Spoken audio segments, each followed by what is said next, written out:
Chris. Yes. Listener. Yes. Oh, I can't You're say not yet. the listener. Listener, did you say yes? They did. I'm so happy. I know you're happy, Oh, honey. I'm so happy. I'm happy too. Yes. Do you know why I'm happy? I do know why. Yes. Listener, I'm happy because I get to put that hammer down and give it hell. Join us, listener. Here we go. Hold on tight. Westbound and down, loaded up and towing. We're gonna do what they say can't be done. We got a long way to go and a short time to get there. We're westbound, just watch those foxes run. Woo! Yeah. Listener, you're rolling with us. It's The Riveted with Chris and Gina. We're in Mountain Time Zone, Gina. Woo, I love it. Yeah. Love it. Good morning, Gina. Good morning. 9 a.m. Yes, it is. But that's Mountain Time. It is Mountain Time. Isn't it awesome to be back in the West? Oh, it is so nice. But I Yeah. got to get my legs under me for being at altitude, but I Yeah. will. So, listener, we are excited to have our guest on this week because we always like chatting with folks that had the Airstream brand just like wash over them, and they had no control of their decision-making power. And they just joined in on the fun immediately. Absolutely. That's the only way to do it, right? Yeah. When we chatted with these folks ahead of time, just to get to know them a little bit, because we've never met them before. That's what's cool about this podcast is we meet Airstreamers from all over the country. And this couple's no exception. They reached out to us, said, "Hey, we love your podcast. Would love to be on as guest." And everybody's welcome to do that. Hint, hint, wink, wink. Yes, yes. But these folks did. And we chatted a little bit. And their story's cool. And we cannot wait for them to tell it to you. You're going to love it. And we don't know it all. We just know a little snippet. But it's going to be a fun chat. So we've got with us today some folks that they're full-time Airstreamers recently. They have a business in Massachusetts, originally from Washington State and Rhode Island, but they're currently in Alabama. Don't you love that about Airstreaming? Isn't that fabulous? It's awesome. Yes, it's great. Yes, and still can run their business. Yes. While on the road. So it's perfect. So listener, please welcome Paul and Julie Reilly from wherever they are in the United States right now. Welcome to The Riveted with Chris and Gina. Hey guys. Hi. Hello there. Awesome to be with y'all. Thank you for giving us a moment to tell our story. Yeah. Absolutely. Well, everybody's Airstream story is unique to them, and we feel like everyone should be shared, and everyone is awesome and cool in one way or the other. And we're glad you reached out and wanted to participate. So, all right. So give us the short story on like where you are right now. Because when we chatted, when each of us chatted a few weeks back, we were in different locations than we are now. And so what's going on with your travels right now? Yeah, so we just maybe 4 or 5 days ago, we're in Rhode Island visiting with Paul's family. We jumped into the Airstream and we drove down to Alabama, where our 2 younger daughters live. Our middle one and her husband just bought a house in Trussville, Alabama. So we decided, since we're full-time Airstreamers right now and our furniture is just sitting in storage, we'd ship it down to them and let them use it for however long. So see, that's perfect. That's very smart. Yeah. Yeah. And you know, Gina and I have furniture in storage, some furniture in storage. We do? And we have some. I mean, not a lot. Not many. It's here. But I wonder if we could just load it up and ship it off to somebody to where we don't have to worry about Say, it. hey, can y'all take? I would love that. Can y'all please take this off of our hands? Yeah. Well, that's cool. So we're in New Mexico right now, and when we chatted with you before, we were in North Carolina. So we've made some travels ourselves, and we're spending the summer out in this general area of the West before headed up to Minot, North Dakota. So for international. Yeah. So glad we could connect a little bit through the power of technology this morning. Yeah. Yeah, it's awesome. So Yeah. We love New Mexico. yeah, Awesome place. yeah, So many cool places there. yeah, and I'll let you guys obviously share it with the listener, but evidently you love it so much that you just spent a lot of money on a whim there. We did. Yeah. What does that look like there, Yeah. Julie? Tell us kind of your origin story. Where were you in life when you decided to say, I want to get an Airstream? And obviously whenever that happens to somebody, their life changes in some form or fashion. And everybody we've chatted with, it seems to always change for the better. So Well, I think it changes whether they realize it's going to change or not. yeah. Yeah. It's like once you have possession of it, it's like everything just kind of opens up to you and new worlds. Yeah. Yeah. So tell us about that. But you're right on by that, Gina. That's exactly what happened for us. And Julie will give me the hook when my short story becomes something else, because I'm not good at telling. No, it's fine. No, we like that. Yeah, but so we decided in the fall of 2024 that we were going to go on a road trip, and we've been kind of a road tripping couple and family for honestly since we've been married. Our honeymoon, our erstwhile honeymoon, was basically a road trip in my Jeep across the country from Washington State to North Carolina to sort of start our lives after I left the Army. So we like long trips. We love seeing the country. Been doing that for forever, but not on an Airstream, and had zero experience with RVs of any sort other than Julie having a couple of summer vacations where her dad rented a, kind of a Class C RV, and they did some summer trips, but I had zero. And we were on a road trip anyway. We had, again, trying to make this short, our oldest daughter, who was an Army captain serving in West Texas, was getting married in southern New Mexico, February of 2025. So we said, we got to bring some stuff out there anyway. It'd be good to have the truck. Let's just road trip out there. So we did, and the wedding went phenomenally well. We were going to extend this road trip for a few weeks. We had, we kind of needed a break from our brick and mortar business, which we had been running. The two of us almost, more than full time, for 13 years. We own a boutique functional fitness gym in outside of Boston, and which has been a labor of love for me. But the two of us, if you guys have ever owned a small business, or any of the listeners have, can appreciate that. It's a 100-hour work week. Absolutely. Oh, absolutely, it is. We understand completely.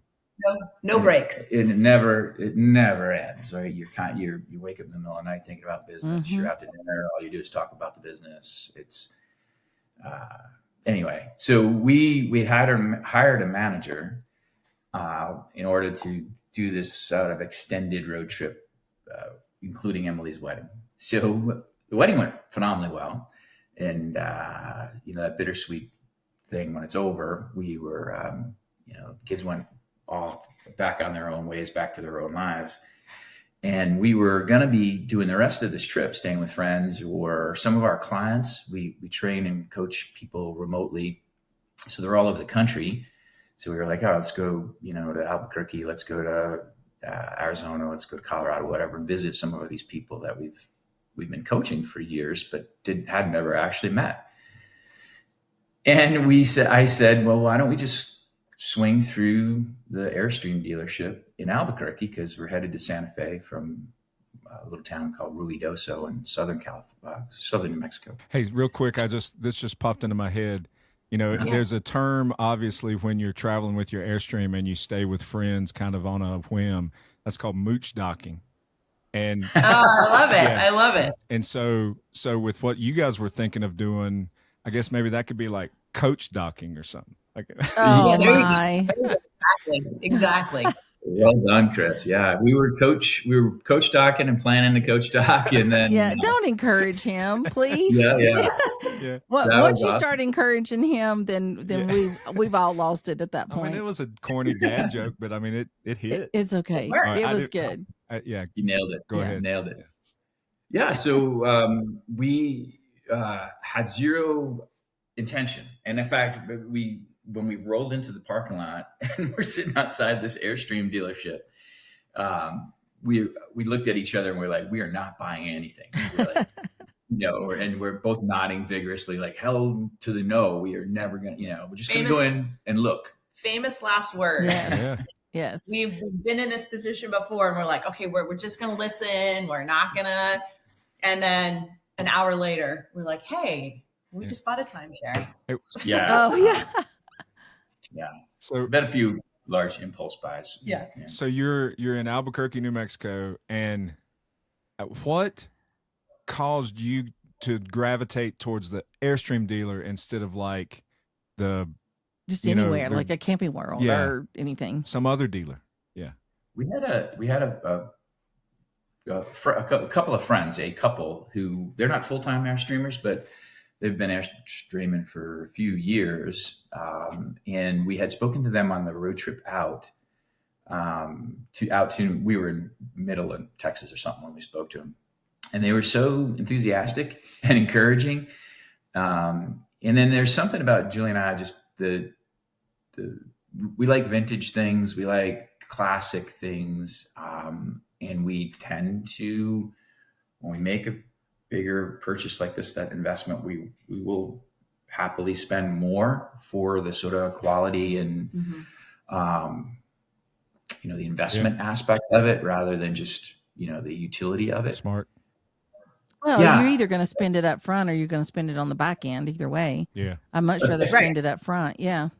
Yeah, exactly. Okay. Mm-hmm. So you're in the truck, you're in the parking lot, and you said you're not. And they're buying saying anything. no to Right. the no. All right. So Yes. Yeah. Exactly. We're just going to look, we're going to get a feel. And then, we'll head out to Santa Fe or wherever we're going to go. Uh-huh. And we walk in and it was hysterical. It was a Blue Compass that just bought an Airstream dealership. Right. And it was their very first day. They hadn't even they didn't have furniture. There were things in boxes. They had the big wig VP there, a gal from somewhere else training. And we walk in. Unannounced. We had Unannounced. no appointment. we rolled up and, it was, you could sort of see it was a little chaos because they're trying to set it up. It was, I think, maybe their first day operating as an Airstream dealership. And wow. They had no expectation of some randos walking in off the street. And they looked at us like, hi, can we help you? And I just said, hi, just, kind of, since you're looking at Airstreams, there's a chance we can just look around. Just like we wandered onto a car dealership to look at a lot of trucks, a tow vehicle. And of course, they both jumped up. There was a gentleman probably in his 50s and then a young girl who was probably in her early 30s. She was the sales representative, and the gentleman was a corporate guy from Blue Compass Corporate, who was sort of the Airstream dude for Blue Compass. Yeah. So they were both enthusiastic immediately. They're like, well, come on in, and they tried to begin to establish a rapport, doing the whole thing. And so they said, well, why don't we just, open them all up, let you guys look through them, and we'll talk at the end. So they had maybe eight trailers on the lot. So do you remember what the very first one you walked into was? It was a Bambi. Yes, a Bambi. And he's like, isn't this so cute? And I was like, no. This is great. This is great for a weekend for me, but that's it. Yeah. All right, I'm just going to back up a little bit too. So, this is very unusual probably for any RV purchaser. Zero research. Right. I think the night before I had looked up Airstream on, Google and saw a little bit, but we did no comparison shopping. We did no financial planning. It was that is very rare. Yeah. Yeah. It's probably very stupid, but well, maybe not, but it's worked for you. Yeah. So far. Yeah. It's been good. So they were so sweet. They were very happy that they had some randos coming off the street. And I guess we looked presentable enough that they, trusted us to walk into all their, Airstreams. Yeah. Right. And they had their very limited inventory. We go back there now and they Airstreams crammed into every possible corner, but they had this gigantic lot with that looked lonesome with 8 Airstreams lined up from like smallest to largest. So we, and then they, her name was Abigail, I think. Yeah, she opened them all up. She's, said, I'll be back there. You guys take all the time you like, look through them. And so we did. We kind of went through them from smallest to largest, including they had a base camp, I think. Yeah, they had a base camp. I kind of liked the base camp look, but Julie was a hard no on any of those. Yeah, I'm with you. So we, all the way they had from little base camp to little Bambi's, basically all the way up to a gigantic 30-foot classic pottery barn. Yeah, the pottery barn. And so we just kind of went through them all, and there was a little bit of I think it was a 28-foot flying cloud that you really liked that had some nice amenities in the kitchen area. Yeah. And then I was immediately smitten with this 25-foot trade wind that had the back hatch. Oh, yeah. Mm-hmm. Solar, it was lifted. Yeah. It was, of course. Mm-hmm. Yes. We've been kind of lifelong campers, like since we met and were dating, but never RVing. Like it was just, hiking in tents and car camping with the kids. So the whole ruggedness of the trade wind, the ability to sort of boondock and be off the grid and stuff was what appealed to me. And then that awesome. back hatch, man, it's just a magical thing. When we have that back hatch open and the front window open and the breeze is flowing through there, it's, the outsides come inside. Which is cool. So is that what you got? You got the trade wind? We did. We did. Yep. Sweet. We settled on that. We kind of walked in. I was hoping for a little more square footage, but and then we walked in and they just sat us down. They're like, hey, you're going to be our, the first people to buy an Airstream from us. So we're going to work some numbers, work some deals. And we were like, did we say we were going to buy it? Yeah. Next thing you know, like they show us a number and we're like, okay, if I calculate how much I'm going to spend on Airbnbs and blah, blah, blah, blah, blah, I'm like, oh yeah, this is kind of a good deal. Absolutely. Yep. And the other cool, like the trade wind being able to get you out of campgrounds and boondock and mooch dock and all those kind of things right away. Your overall cost of camping too goes down. So it pays for itself. Yes. And because it has that already equipped, they're not having to upgrade anything in order to do that. They can do that right away. All of those. Yeah. See, you guys did a very smart purchase. Yes. And see, I have to tell you though, where you made your mistake is when you came out of the Airstreams and you went back into the actual office. You didn't get all the drool off your mouth. And and they saw that. Yeah. Yeah. Well. Oh, no doubt. We were an easy mark. The corporate guy, he sensed it immediately. And, I was smitten immediately. Julie had a little more reservation and we had a tiny moment of friction where, she was sort of, I want the bigger space and the bigger kitchen and all that. And I was kind of like, I made the same case you just did. I was like, well, if we go off road, we have, we got the suspension and the solar. Anyway, so I was able to persuade her.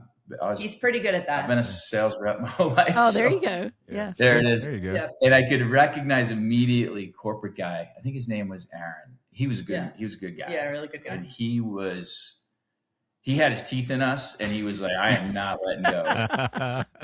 Yeah. He wanted to, while he was on site, on property, he wanted to get a sale in, I guess. Absolutely. Okay. So first of all, I got a question it just seems like this would go with someone that's like super into fitness and health conscious and like the trade wind kind of concept, all the outdoor, off grid, rugged, all the things you just said kind of matches somebody that would be healthy and fit. And I'm not trying to be presumptuous, but I just think that you would naturally gravitate towards a model like that because of your lifestyle. Are you profiling them? Well, okay. This is how I'd be. All right. So, Paul, what's your bench press max? Well, it's about half of what it was half my life ago, but it's respectable. It's still pretty now. good. Is it? We don't want to throw numbers around because people always like to compare. Oh, okay. All right. Well, see. You just busted your bubble. Well, I think what it is in the fine print. I think the trade wind, in order to buy a trade wind, you got to bench at least 350. Oh, you Oh, think? yeah, Oh, I think. Okay, Well- easy. All right. Well, my rotator cuff is sore just at the thought of that. I'm just kidding. Well, I mean, I personally, I mean, Gene and I have customized ours. We've got a 30-foot flying cloud. We love the space. We've been in it 9 years. I don't personally think that we could go down to a trade wind length. what But is that? 25? yeah, but Yeah. Yeah, we have a and 25. yeah, and I think they've just come out with that trim in a 27, maybe. I can't remember. But my point is like everything that rig has right out of the factory is awesome stuff. And and even the cabinetry and the furniture, all that kind of stuff. I love the trade wind. Mm-hmm. I mean, if we do too. if they could like put our floor plan, our size rig in a trade wind, option list, that would be awesome. Yeah, and I think that's the one thing we really fell in love with the Airstreams because they have such clean lines, Mm-hmm. and There's no clutter. yeah, there's no Right. clutter. Like I mean, granted, let's see, we've been in there over a year and a half. I have reorganized maybe 5 times. Oh, Because yes. like even when you live in a house, right? You Mm-hmm. put things somewhere and then you're kind of like, oh, you know what? Actually, this makes more sense, or I don't really need this. And Yeah. so that's been kind of fun because we used to live in a very, very large house. And so now learning to live in a very small space with just exactly what we need is extremely freeing. Yep. Like, Isn't it though? I'm glad to hear It's you say amazing. that. It is. Mm-hmm. Yeah. And as We far just as been on the pods, and I'm sitting there shaking my head. Why do we when we moved our stuff here into Alabama, I was like, why do we even have this stuff? Mm-hmm. right. Yeah. Yeah. Because then whenever you start looking at it, because we still have a storage unit that we want to get rid of, we just don't have time to go do that. Yeah. So we just keep paying for it instead of just. Yeah. I told Chris, I said, why don't you just let the storage people have it? No way. But anyway, I wanted to go back to the rearranging thing is Yeah. we still rearrange. Now, everything has a place Yeah. and we put everything in its place when we're not using it. But we do come across and we go, oh, what if we move this over here? Would that make it easier for us? And we still do that every so often, Yeah. not as much because we're just so used to where it is now. But There's a fine balance between having things organized to your liking and having them in the place they need to be for travel and weight distribution. right.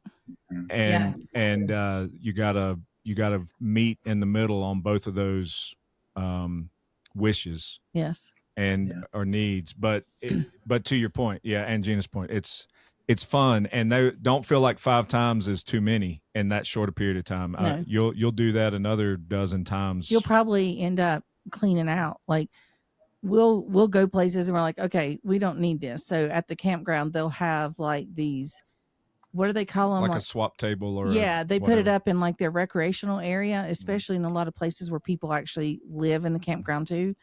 Right. And we'll take stuff out and put it on that table for people to have or whatever and just leave it with them. Yeah. Because same thing, when we first started out, we thought we needed more than what we did, but you want to be prepared. You're going on the road for the first time and you don't have access, whatever happens. And you're like, I need fuses. I need an outlet. I need whatever.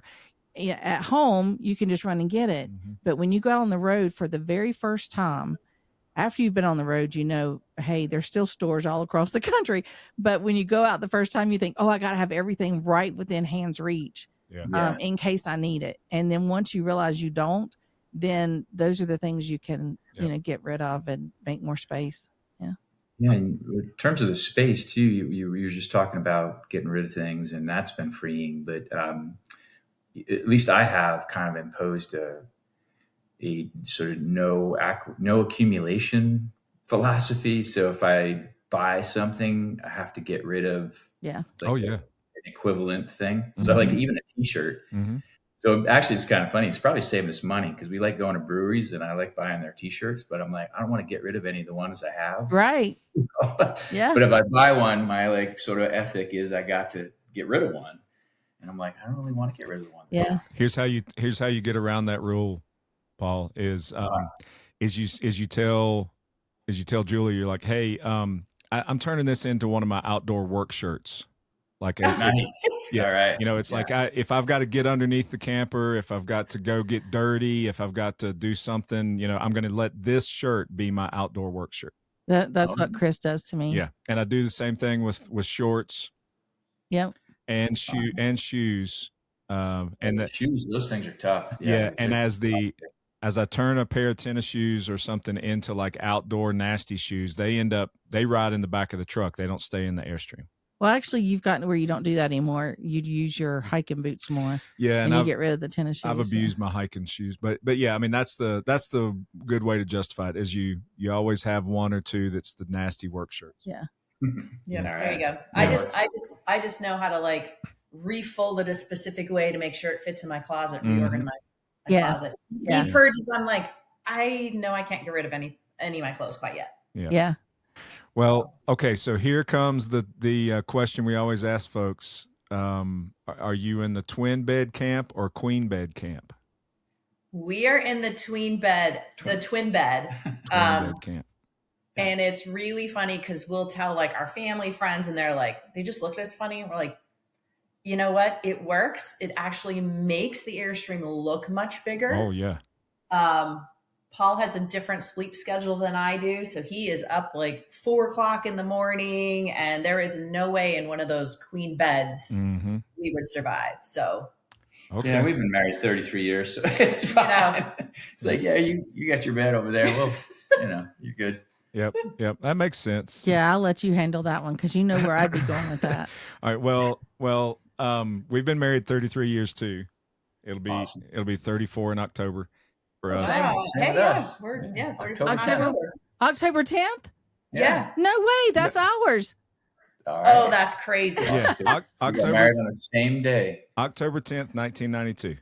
That's it. Yeah, that's it. That's us. How about that, Gina? Yeah. See, I knew I liked them. Wow. that is an amazing thing that just happened on our podcast. Yes, but okay. All right. So that being said, you got to be some really cool people. So I don't understand the whole sexy time in twin beds. He said 33 years. I mean, you know. Yeah. So we have a lot of people who've been on the podcast, you know, past guests that, you know, we always ask the twin or queen bed. And we have some people that call if you have twin beds, they call it temporary stacking. Yeah. Is how they have sexy time. Yeah. Yes. It is. All right, that works. And I mean, you know, healthy, fit folks like yourselves, I'm sure that y'all stacked all over that camper already. But it's like, you know, the in the winter or time, outside of it, depending on where they are. Either and all. Mm-hmm. But you know, I will give you the benefit of the doubt too on this, is that I believe that when that trade wind first came out, the vast majority of them that they built were twins. I think they were. I don't think many. I don't even know that they offered it in a queen when they first launched it. Well, wouldn't it be a east-west queen? Yeah, in a 25, it would be. Yeah. But I wouldn't want an east-west queen. Yeah, probably not. But I mean, it's cool. I mean, there's lots and lots of benefits to twins. We're not throwing off on anybody that's got a twin at all. No, we just always like to ask. Oh well, that's the only way we can get into sexy time. And we're also we are doing a very informal survey that is all calculated purely by memory, the best we can do it. No, I was trying to keep up with it a little bit. Were you? Yeah. Yeah, I think we're more twins than queen guests so far, I believe. They're for a little bit though. I'd say the past couple months we've been around that 50-50 mark, but we're still now we've had some more queens more twins since then. So, but that 4 o'clock in the morning thing, man, you got to change that crap. I mean, you're a full-time Airstreamer now. Yeah. You need to chill out a little bit and wake up, you know, at least. Oh, I wish I could, brother. You know, it's a, I guess more curse than blessing, but Wow. Well, I mean, if you like to go fishing, then 4 o'clock's good. Well, I'm usually walking around campgrounds in the dark with my rucksack on. Wow. Kind of getting on some exercise while everybody else is sleeping. Okay. Yeah. Well, I mean, I enjoy getting up early. Wait. No, I'm not done with that statement. Oh, okay.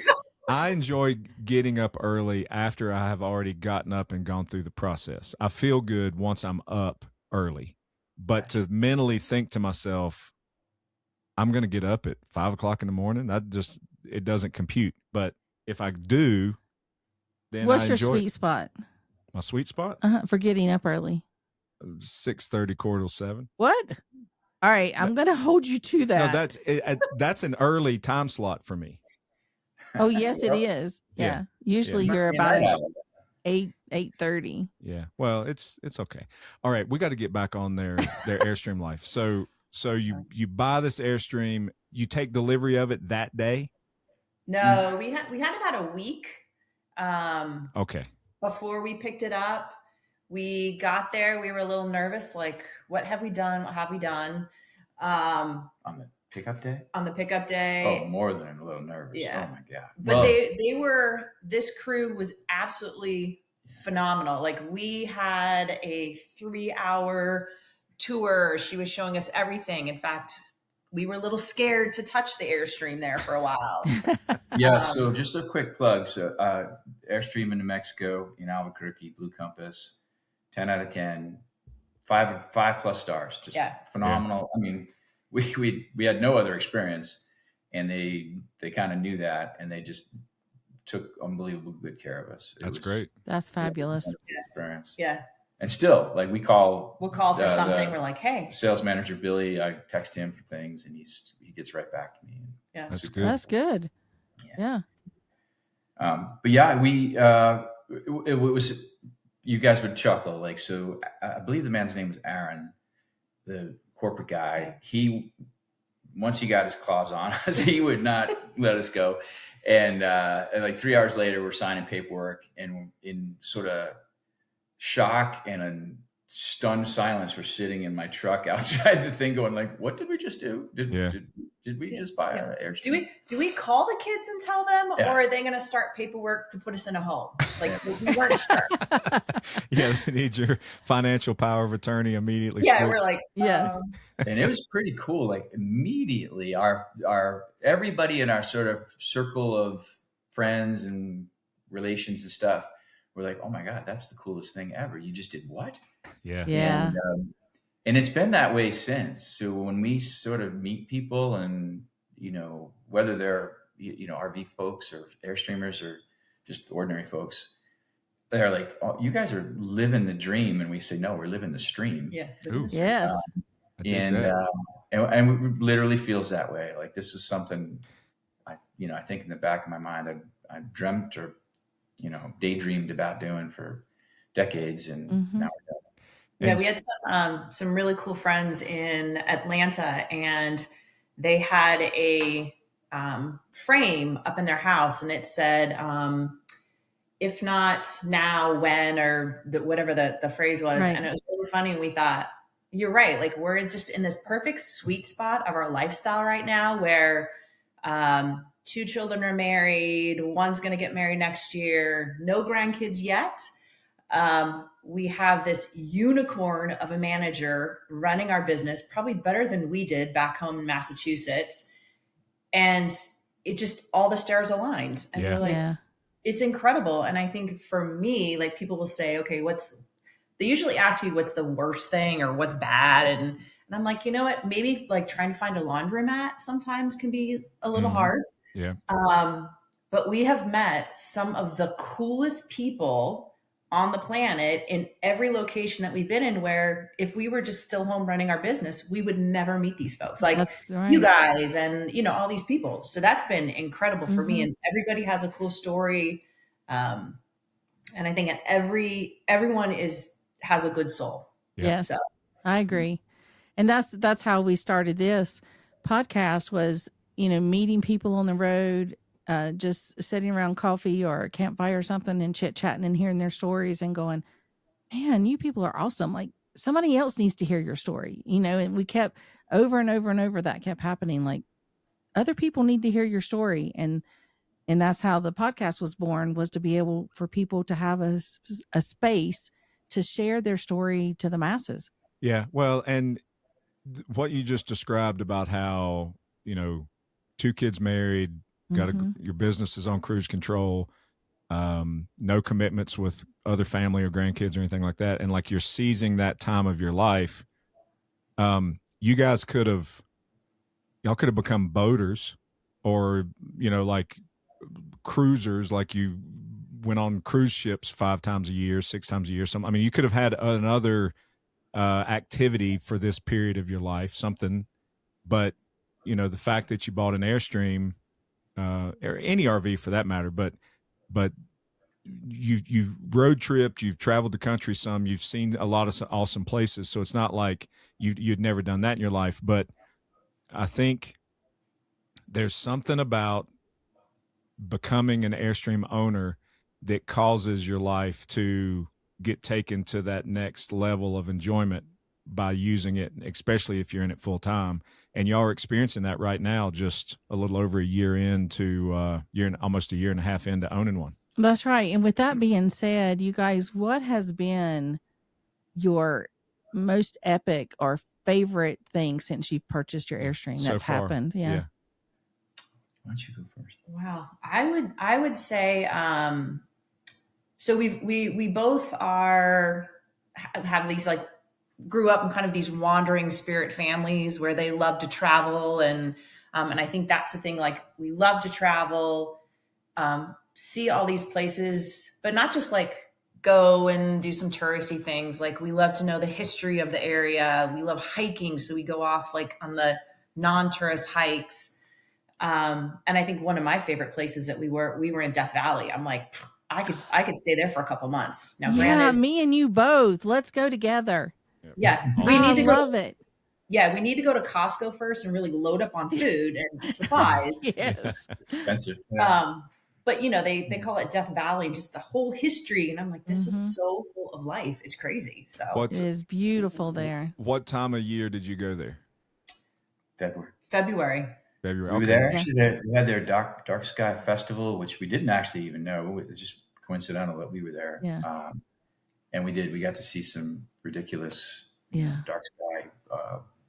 There was a little no moon, so unbelievable stars at night. That's great.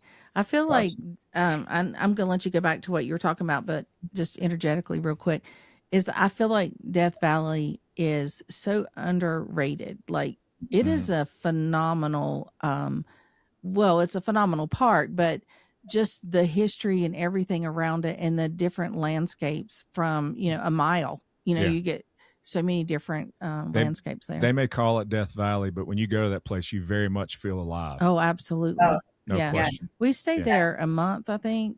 Off and on, yeah. Yeah, we boondocked out on the, what was that called? The pads. We boondocked out on the pads for. Oh, yeah. We drove by there. Yeah. We love it. Right? Kind of from the east. Yeah. Correct. Yeah. It's like an old mining town or where the trailers or whatever used to be out there, and they're all gone. Village. It's just pads now. Yeah, we like it there. Yeah, and we were there in November before Thanksgiving time frame several years ago. We've been there several times. Yeah, we have. But all right, let them go back to them. Yeah, sorry, I just interjected. we love Death Valley. Yes. Yeah, definitely underrated. Yeah. Well, and then I think I've had so many. It's hard to even put like a top 10 together because it's what do I leave out? But I think one really memorable, like indelible memory is lying awake all night at this little campground just outside of Great Basin National Park in Nevada. And I've never seen that many stars. It was Milky Way I felt like it was flowing over me. It was, and I couldn't go to sleep. I just laid out there all night. And, it's kind of the cool thing in those Western mountain states too. There's doesn't seem to be bugs, there's no humidity. So it's like, you want to be outside. Yes.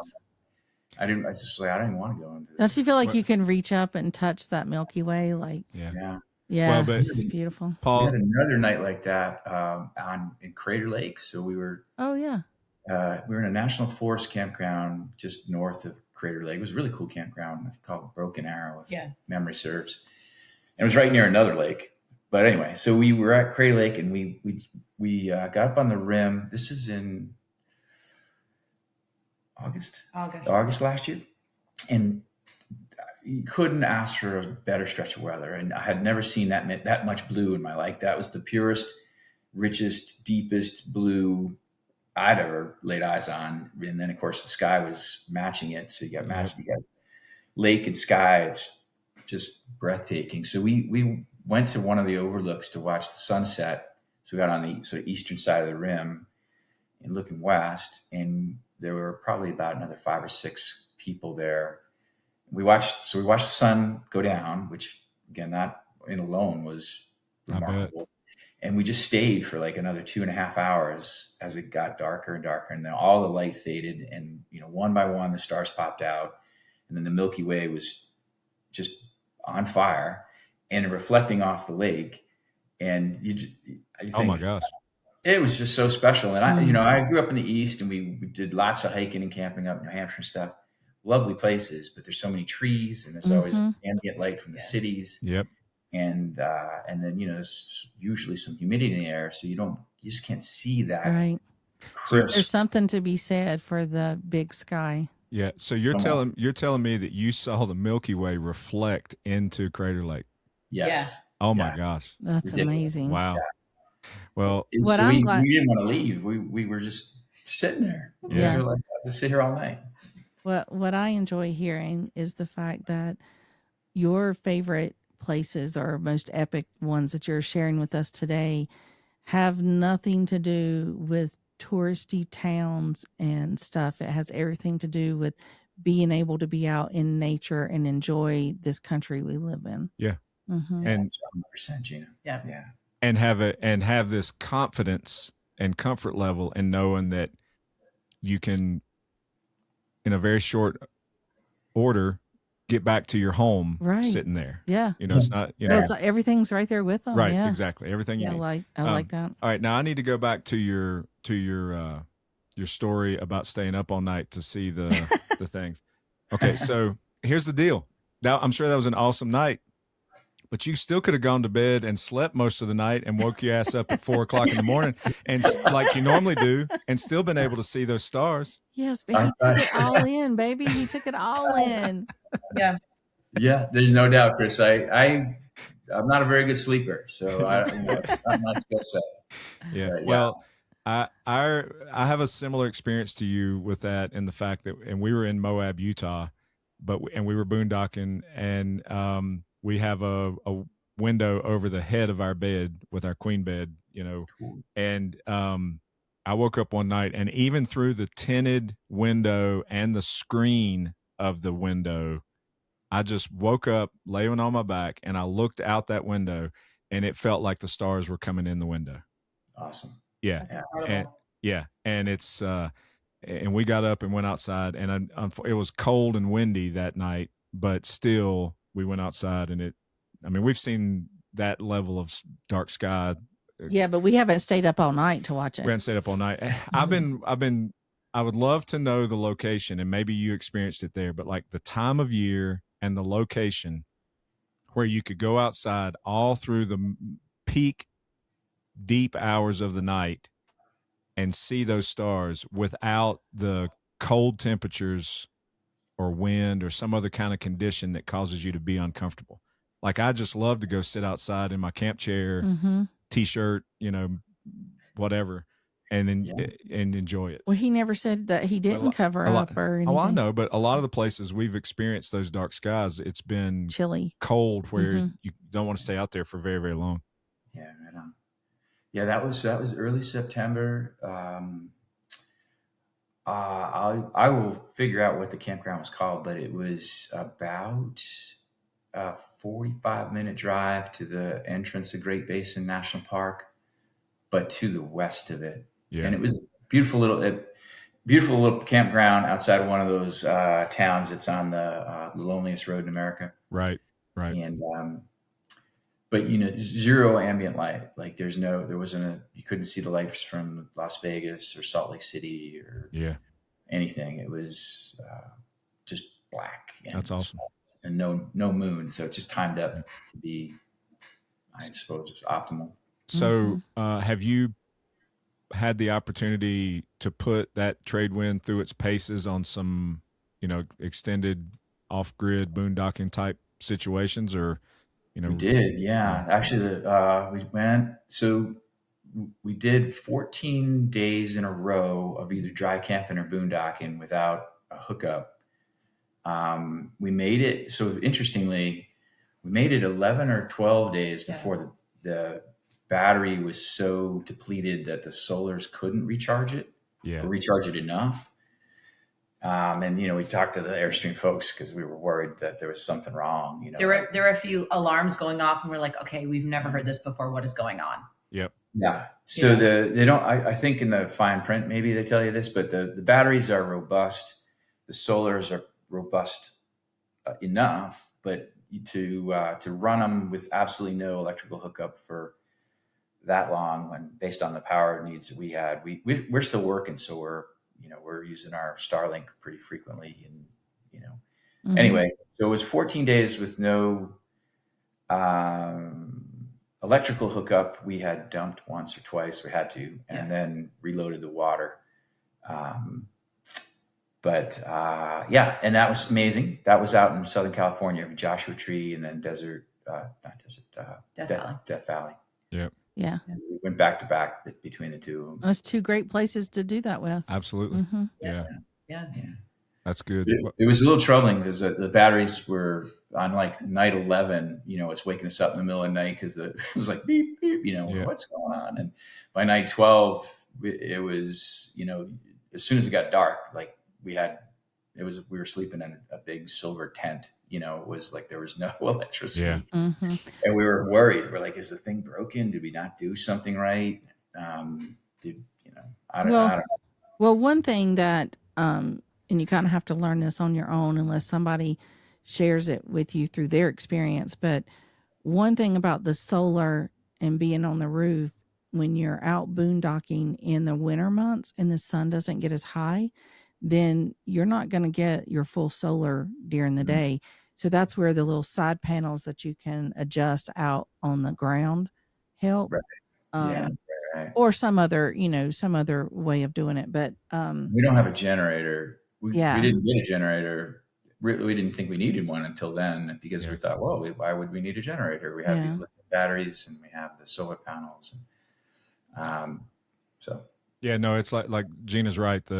You got such a big battery bank that there's just not enough daylight that can produce that kind of solar energy to replenish in the winter months. With the sun angle, the panels aren't able to be as effective. And we've got 440 watts on our roof, and we did kind of like you described, being 14 days or whatever. We were out in southern Arizona, southern Nevada, southern California a few winters ago, and we went actually from November, like Thanksgiving time frame, until March, really without any hookups. Yeah, I mean we went into town one time to and we spent the night because we wanted to do a good dump and fill and do laundry. Yeah. But we're not huge power hogs, so we just kind of managed it, really well. But we but we had a panel. I think that's where you were going with it. Oh, that's where I was going. We had the ground panel. We had one portable ground panel that I could just rotate and follow the sun, even if the angle was kind of low, to help keep us. And that was perfect. That's all we needed to keep our batteries. Because once the sun, even though you're getting some of it on your roof panels, you're getting it at such a steep angle in the wintertime that it helps having that floor panel. Yeah. I don't know that I would. We've sold that portable panel now. I don't know that I would bother traveling with it for those few times that we needed it like that. But that was what, and you'll see a lot of times you get out west, southwest in the winter, and people have got big rigs and they've got all the panels on the roof tilted. They tilt up. Yeah.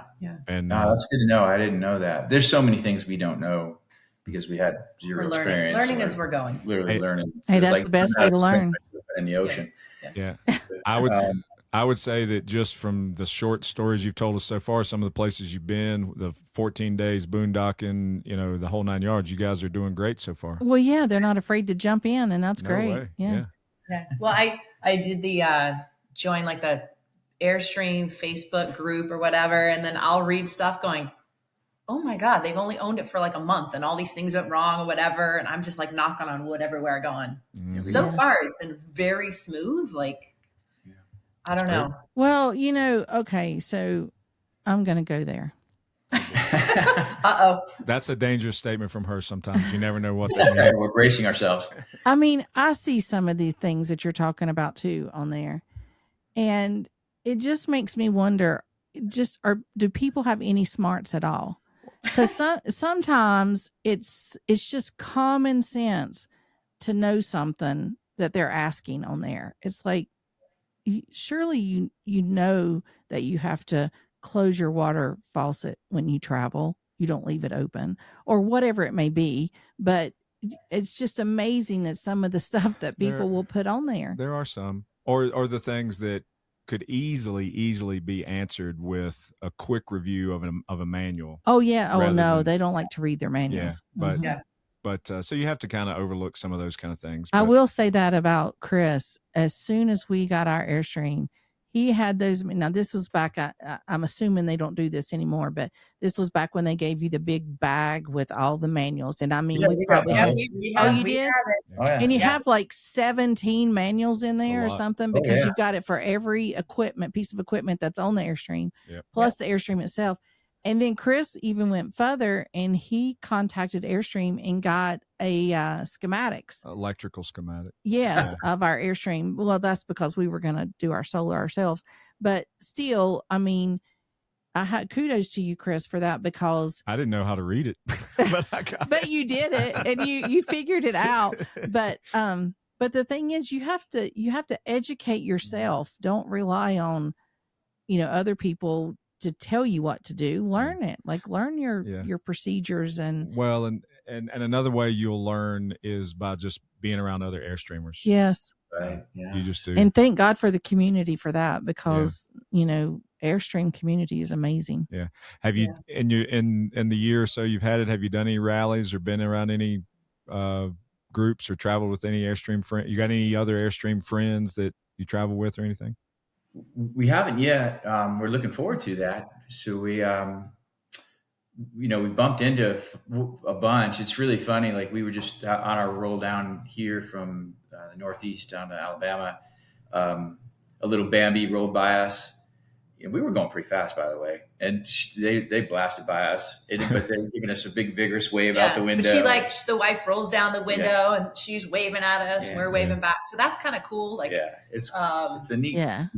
Yeah. I don't know, neat community or something. Okay, so do you know about the flashing of the lights when you pass them going the opposite directions? Yeah, everybody kind of. We learned, sort of same kind of story, Gina. We learned by experience. People waving at us, and so it's kind of like the Jeep wave or the the peace sign. Yeah, they have their Airstream have their certain signs, so that's right. Cool. That's the Airstream wave. We don't really understand the flamingos and haven't quite gotten into the flamingo thing yet. Although we've been flamingoed a couple times, and I'm kind of like, am I supposed to do something with this? Yeah. Oh, well, you're okay. Wait until they leave the upside down pineapple. No, that's not. All right. Oh boy. That's not going to happen to you, I don't think. We're very much on the fence. It's because you have twins. I might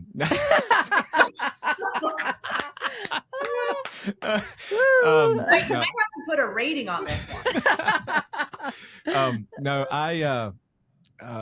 oh man, now I just lost my. We are explicit. We are very much on the fence too about the flamingo thing. We're not 100% sure about. I mean, I just bounced some history. There's purists. There's folks that, and I think flamingos can carry forward into other aspects of RVing besides just Airstream. But yeah, that is a. Well, you have a very judgmental flamingo in the bathroom. I understand that, but I mean, that's we thought we needed to get a flamingo in the rig, and we posted a picture of it a while back, but we bought it. I think we have a whole podcast on this flamingo. We bought it at Cracker Barrel because it looked kind of abstract and it wasn't like a cute pinkish kind of deal. It was like more abstract painting and stuff, and it was the perfect size for this one spot on the wall. And it doesn't have a little bit of a judgmental look though. It does. We took it out of our living space, in the living room, kitchen area. We took it out of there and we decided to put it on a wall in the bathroom. Yeah. And then Chris got a complex every time he went to the bathroom. Well, the flamingo's looking down at him and judging him. He's like, I can't go to the bathroom anymore. Yeah. Oh my God, that's so funny. But we've not. Well, I think in our 9 years, we've only been flamingoed on one Twice. time. It has been twice. Mm-hmm. Yeah. Twice. So not much, but it's a thing in the Airstream. But you participate or not, it's up to you. We're not passionate. We flamingo. haven't given out any flamingos. No, we're not. We don't do that. No. It's not really our thing either. Like I had a Jeep, and the duck thing I never quite understood that. So I just You know what? I think you might, and I don't know if this is your philosophy, but we kind of jive on this together, I think. But it's like, it's just one more thing I got to keep up with. Oh, yeah. Yeah. That's true. It's like, where am I going to put it? Yeah. And I say that, and I have a flamingo duck sitting in my galley window right now. Kind of, I don't know where it came from. It just appeared.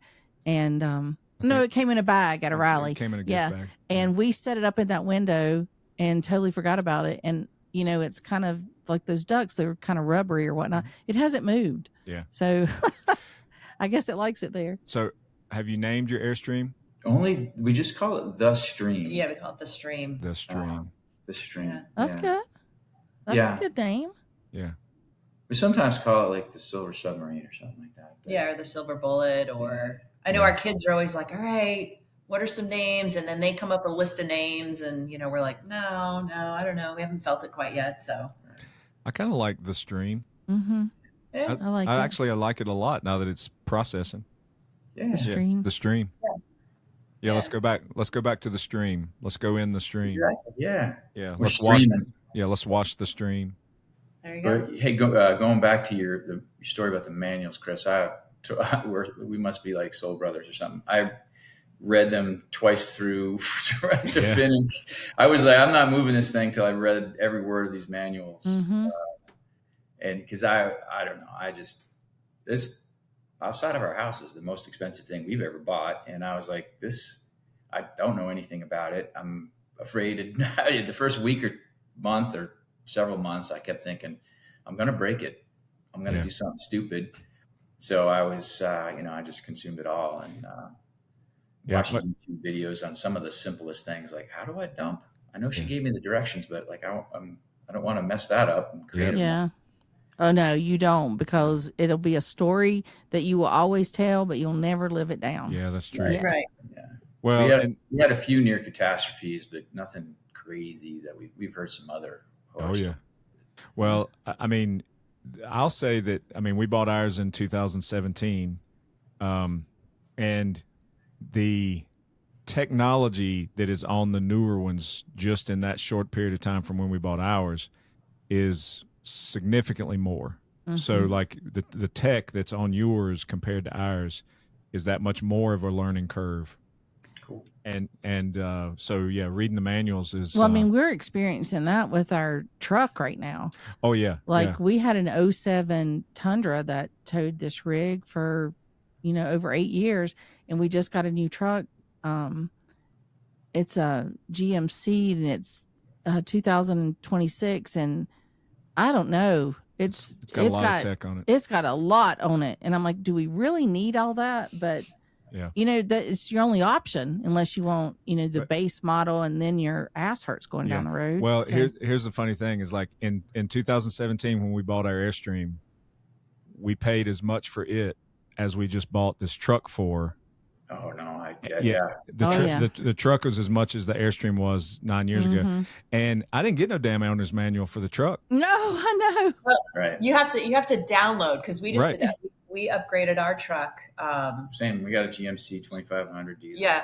Yeah. And we're like, what is this? Yeah. It's like a spaceship. I feel like I'm on the space shuttle. Yes. Yeah. And And the owner's manual is basically like it's not an app, I guess, or sort of is, but it's broken up in sections. But it's basically digital only. Mm-hmm. Yeah. And it's nuts. But I'm ashamed to admit that I have not invested the time in reading that manual in its entirety. No, but you have done a lot with it, especially with the towing portion and stuff of it. But you're right, we do need to spend more time on that. But all right, so final couple questions before we wrap up. So you work from the road, you said. So tell us about that. Like your brick and mortar business in Mass is doing good. So what do you do from the road? Still some of that? Yeah. So we have the brick and mortar gym called MidStrong. But then we also have an online called Old Grad Strong, which is geared a lot towards West Pointers. So Paul had graduated from West Point.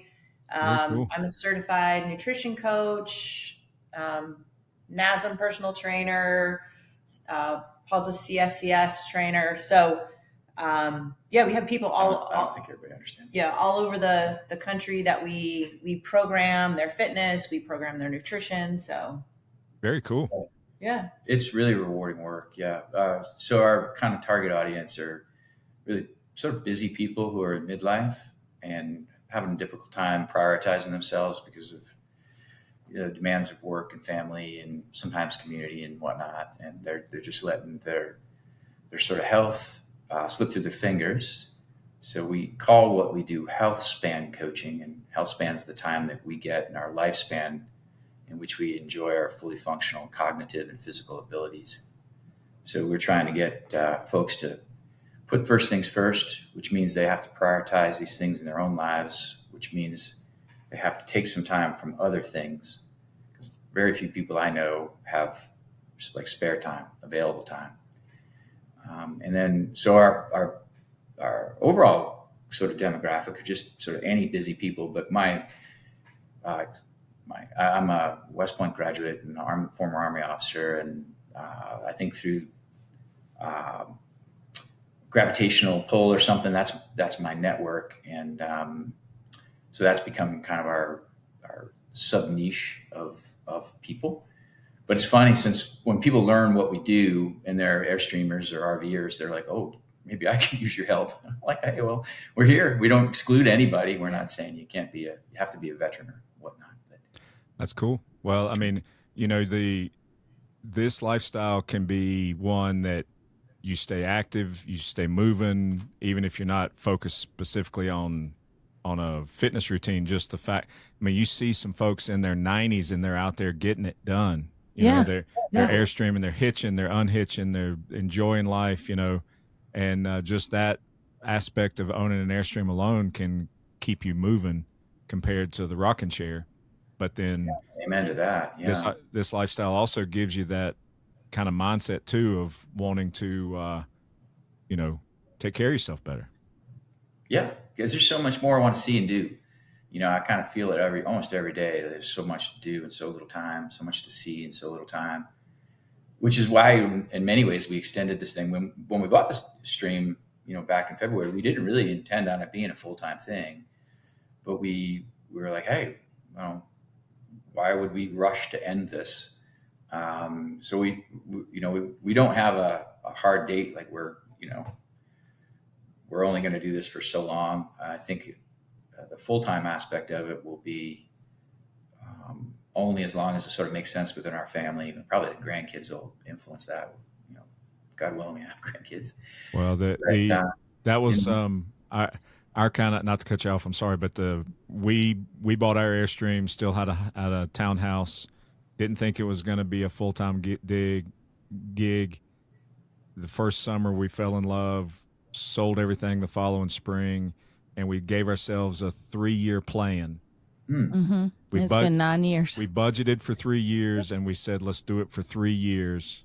And this month will be 9 years. On the 9th, whenever the 9th is. 9th is tomorrow. Tomorrow. Wow. That's the amazing. 9th of June is tomorrow? That's right.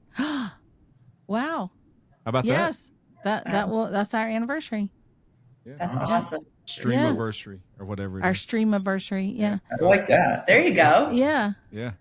Yeah, I think it's been for us too that there's so much more we want to see, and because we also work full time, we envy a lot of those people who are just sitting outside their Airstream or their RV. They're reading, they've got a fire going, just having fun. Meanwhile, we're inside, hatch open, just on our computers. Yep. So we don't get to spend a lot of time in certain places. So I think that's why we're just like, oh, we have to keep doing this because there's so much more to see and do, Yep. Yeah, it's pretty frequent. We'll be at in a campground or a certain community or whatever for a week or more, but we may only have a couple of days off, like just a regular working couple. So we'll be banging away on our computer, talking to our folks on Zoom and doing videos because we do a lot of our instructional and motivational videos and things. And you turn some heads too when I'm talking to myself on my phone and the campsite. Like, who's he talking to? But anyway, but that's this is like first world problem, and we don't people. It's an amazing life, even having to still work. We run two businesses. We got the sort of remote online business, and we have the brick and mortar business, which is in very capable hands now, but it still requires a lot of our attention. Yep.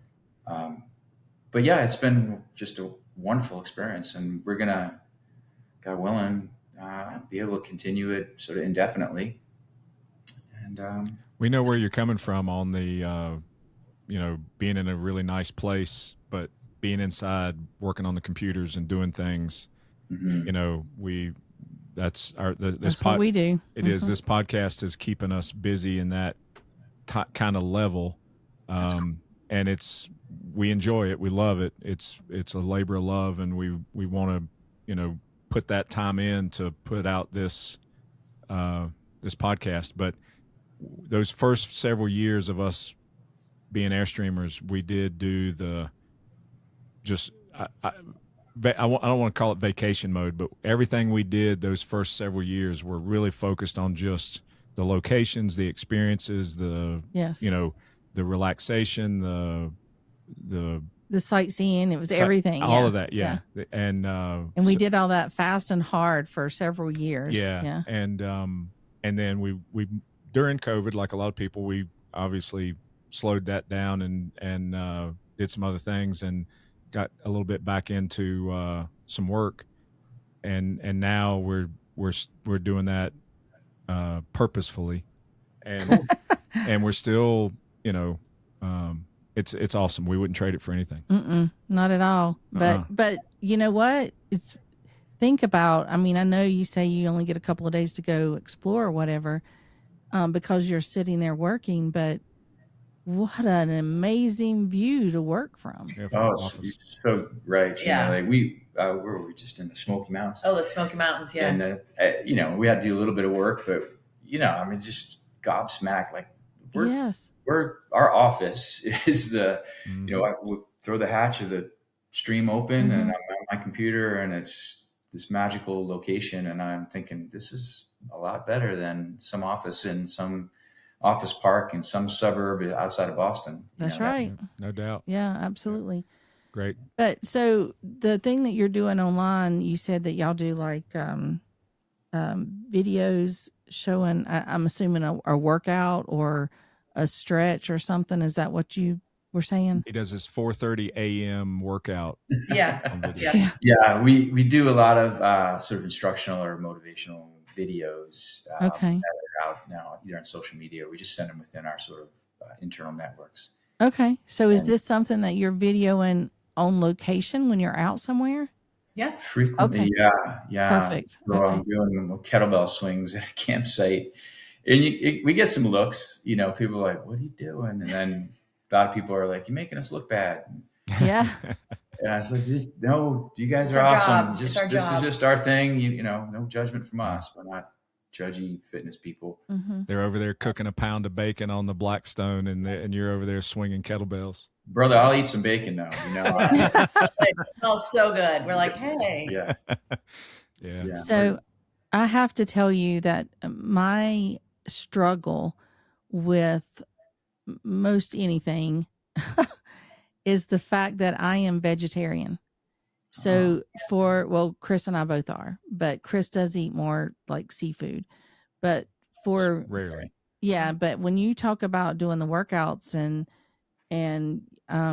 you said you do the nutrition and stuff too, Julie. The thing with me is I don't cook, I clean.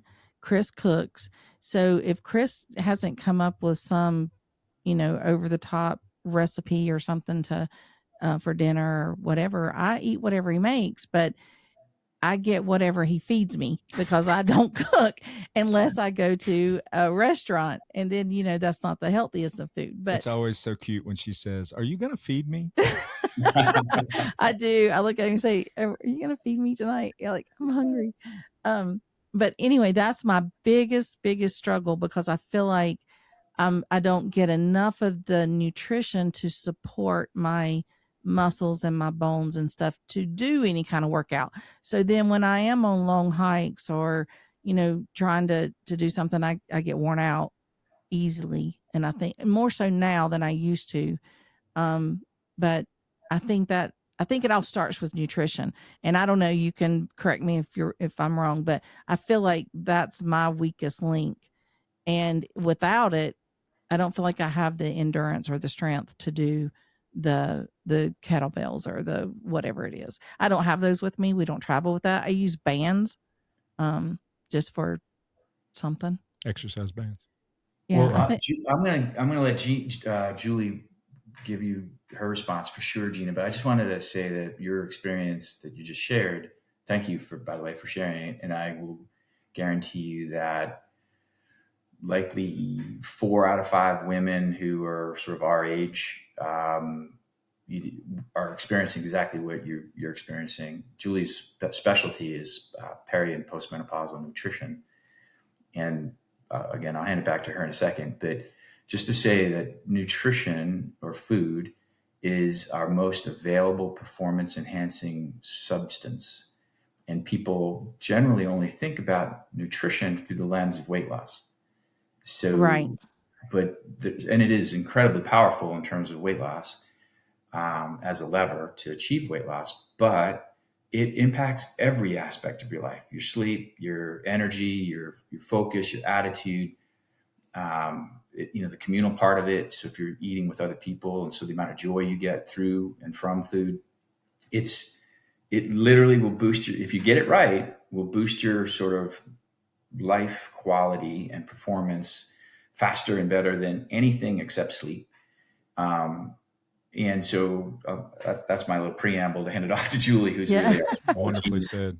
Yeah. So it's really, when it comes to nutrition, one of the goals that I have when I work with people is, because everyone's got, whether they're gluten intolerant, gluten free, they're vegetarians or pescatarians. So we don't exclude foods. I never say like, well, this food is bad. It's like, hey, we need to eat some of everything because they have all these valuable micronutrients we need. And so it's really working individually with each person saying, okay, you're a vegetarian. We just have to be more planful with what you're eating and just build layers into it. So you're getting enough protein. You're getting all those micronutrients you need. Sometimes you might have to supplement with some protein powder, and we make sure it's pea protein or whatever it is for the vegetarian. So it's not a one size fits all. Nutrition has never been a one size fits all, even though sometimes you'll read things saying, well, everybody should do this. We all have different tastes, different likes, different. And so that's my specialty, is then working with that individual saying, okay, let's just be really planful. And we don't have to be super creative. I mean, I have some clients who eat the same 2 or 3 breakfasts all the time because we want to keep it simple, sustainable, and they can do it for a lifetime. And it's not a diet. Like, diets are temporary. Mm-hmm. You do them for 6-8 weeks. They're usually not super fun. We don't really believe in diets per se, because not to sidetrack this into a nutrition discussion, but diets like work in quotations for weight loss, and name any one of them. Pick one off the shelf and say, So they all work, but they only work as long as you stay on them. Mm-hmm. You only hear about these diets that worked from the people who are still on them. And then you check back with them a year or two later and they've gained back, if they lost 30 pounds, they gain back 40. Right. And it's a yo-yo thing. And the science actually shows that that's less healthy than if you just stayed out of shape and overweight. Mm-hmm. So Oh, wow. Yeah. So I'm not to encourage people to stay out of shape. That's not where I'm going. But the point is the diets and the whole idea of that is almost by nature not sustainable. So what we try to do is set people up with methods and approaches and mindset that this just becomes how you live. It's just another day. So right. It's a lifestyle. Mm-hmm. Yeah. Yeah. It's kind of like Airstreaming. Yeah. And I think it's too, like a lot of people have come from like somewhere in their past have been super restrictive and have an unhealthy just concept of food. And so that's where I come from, is like, hey, that's kind of that mindset and getting to say, hey, like, let's have a good relationship with food. And let's just, you can have that piece of cake and, you're going to be fine. Anything that's too restrictive, and that's very individual, is never sustainable. Like people can put up with a lot of restriction, I guess, whether it's calories or macros or you name it, but only for so long. Mm-hmm. And then life kind of intrudes. Life is constantly coming back. We call it resistance. It's like this dark level. It's force in the universe. It's going to impede every attempt you try to make to be better.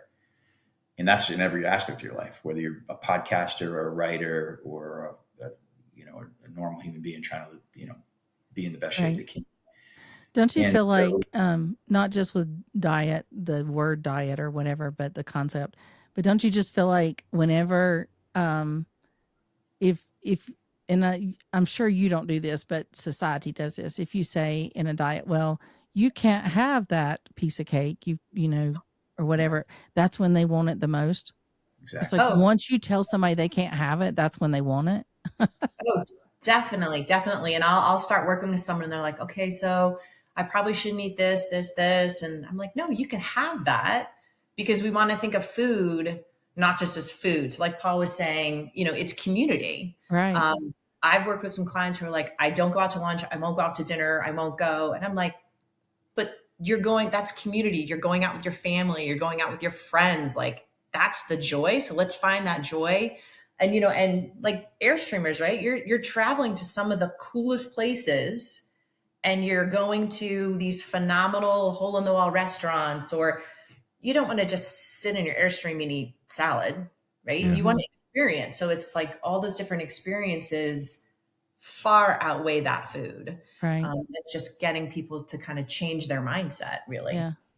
I think this is a topic that we could go on and on and on about, and maybe do a whole, we could do a whole podcast on just talking about how traveling can affect us, not only physically, but through our nutrition and mentally as well. And how to, and take it a step further into that, and about how that can be the way that you're living, and sometimes the challenges of that, but then the strategy of how to incorporate feeding your body properly with the lifestyle of travel and the lifestyle of camping and rallying and being around a group of other friends that all want to do a certain kind of meal or right. It's almost whatever. Like neutralizing it. Like, so you can explore here, but then you've got this to offset it. So it kind of neutralizes it. How do you build a strategy around, feeding your body properly with those kind of experiences, and not like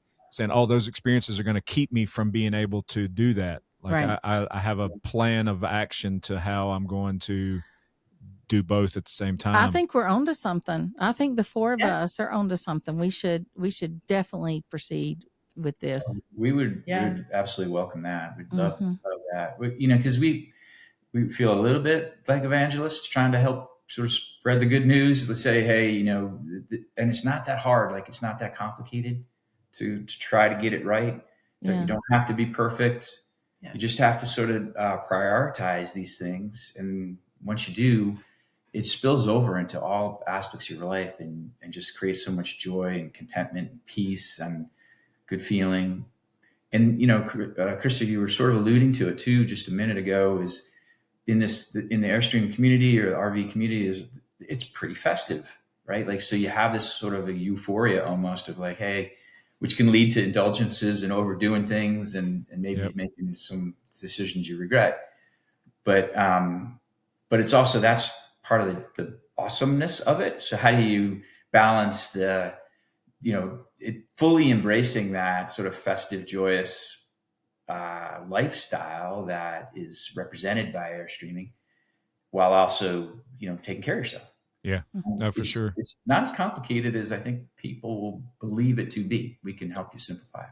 That's really good. That's a good thing to end on, and say that there'll be another podcast coming with Absolutely. that. I really like. I mean, we've been to a lot of rallies. We've been around a lot of group type events, and even just like traveling, trying to make some miles and get from one place to the next, and travel days versus, only being in an RV park for 2 days instead of a week.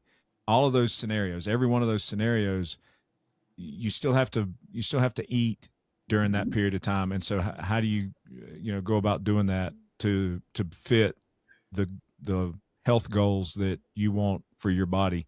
And I think that's how to blend that. That's a great conversation. I think we should do that, because I'm sure that, everybody Airstreams for different reasons, but they all understand the aspect of a long travel day or a busy rally or a huge potluck or seeing that the best restaurant in,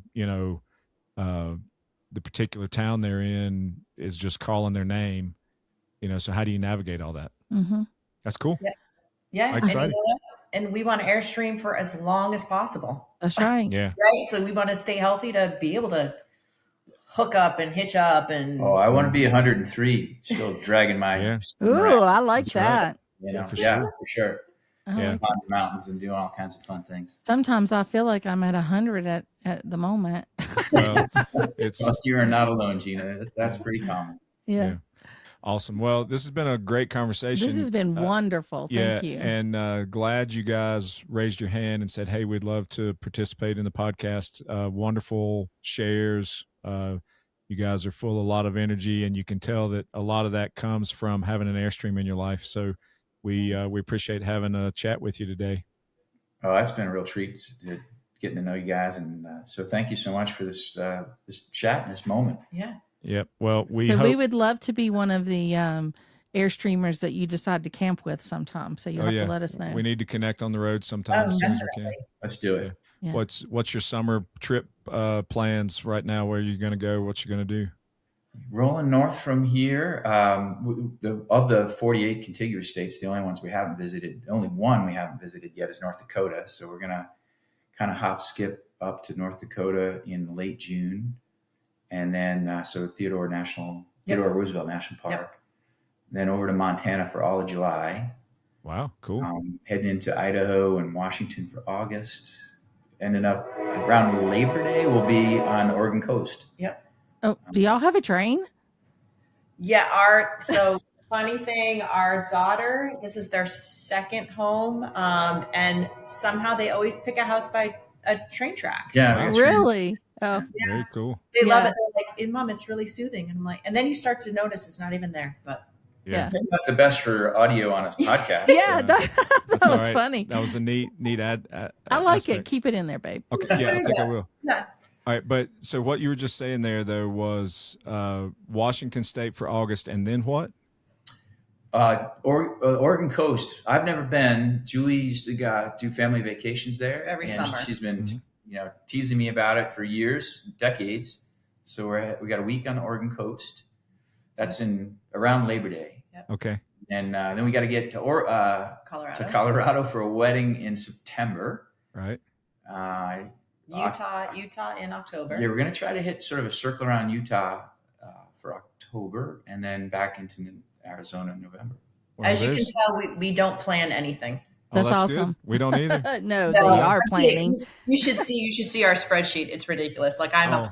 I've got like everything mapped out, how many hours between this, and yeah, it's pretty funny. We might overplan things, honestly. Yeah. Well, I think between one day you'll tear that spreadsheet up. What it sounds like about your planning and routing for the late summer and fall might coincide with our non-planned winging it. So we may cross paths in that region of the country. The thing is, if you're going somewhere we think we want to meet up with you, we will do that. Yeah, it might be. Awesome. Yeah. So that's cool. That would be awesome. Yeah, I mean, we're going to the Airstream Club International Rally in North Dakota in August, and then after that, we have no plans. We're either going to head towards the general direction you described of Utah or Oregon or somewhere in that vicinity, or we just don't know. We don't have any clue of where we're going. Yeah, but when we pull away from Minot, we are going to make a decision of which direction to head, and that's all we know. It sounds like, I mean, depending on your timing and routing and ours, like when you head to that wedding in Colorado, we might could cross paths somewhere through there. That would be fun. Oh, that would be awesome. That would be so much fun. Yeah, we'll see how that goes. Cool. Well, we'll stay in touch. Thank you so much for your time again. Great conversation, and we'll see you down the road, okay? See you down the road. Thanks for having us. Thank you.